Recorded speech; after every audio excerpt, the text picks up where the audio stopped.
Hey all, this is going to be our monthly market report, video market report. You may have seen, we usually include this on our monthly newsletter, just about the latest real estate data in San Antonio. So I'm going to share this with you here today. This is the stats from December of 2023. We haven't gotten January yet. You can see the total amount of sales is down by 3%, 2410.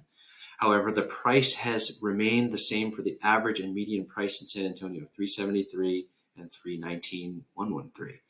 And that's year over year. So there's been no change in price. However, you can see days on market went up quite a bit.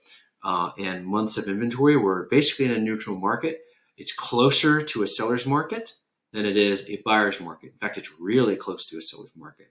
So you may notice that this data is different from the national news. So if you're following national news in real estate, it's always going to be different than what's going on in San Antonio.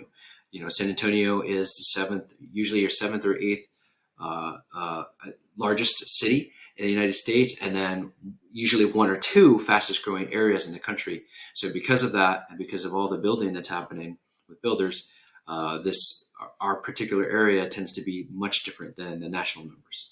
So this just shows the weekend sale, which is sort of mirrors what we showed from December in a way. The average price 388, the median price 300, 273 homes sold.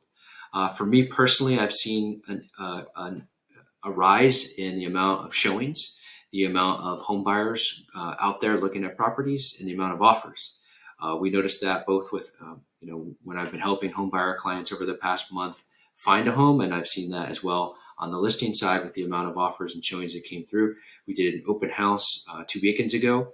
We had 20 groups come in on a Saturday and 12 groups come in on a Sunday. So home buyers are back out there.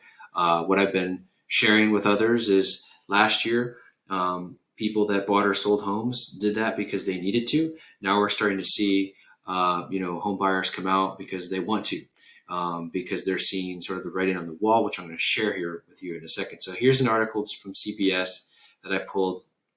It's showing that mortgage rates are tracking at an average of 6.6, although you could see lower than that depending on what type of loan you're doing. So if you're curious about that, let me know. I can get you in touch with some of our preferred mortgage lenders that can let you know where the rates are pretty much at. And it says if you're looking for mortgage rate relief, you may not have to wait too long, as many economists project the first rate cut to happen this spring. And then you can see here, there's an ad. They're showing some of the average rates here for loans right now. And you can see anywhere from 6% to 6.5%, which is close to what I'm seeing with some of our mortgage loan partners. What I'll tell you just from my personal experience, like I was sharing, I've seen more buyers out there, more showings, more offers, more people coming out to open houses.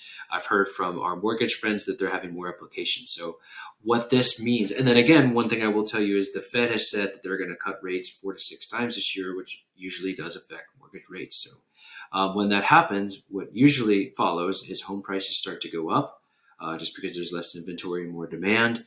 And then buyers are finding less favorable circumstances to make an offer, where you might be in a multiple offer situation, again, going into the spring, summer, in some cases, and not getting the same type of savings that you might get that we have right now. So right now rates are higher. So interest, and payments might be a little bit higher, but there's more inventory. There's more homes. You can take your time a little bit, find something you really like versus, and we don't know, it could be that 6 months from now, it's harder to find your dream home, and you end up having not so favorable, terms on the contract, but maybe your rate's better.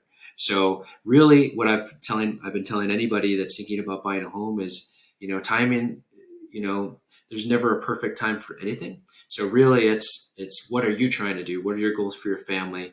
Do you need to move right away? Can you wait if you need to? Does it make sense to wait for your family?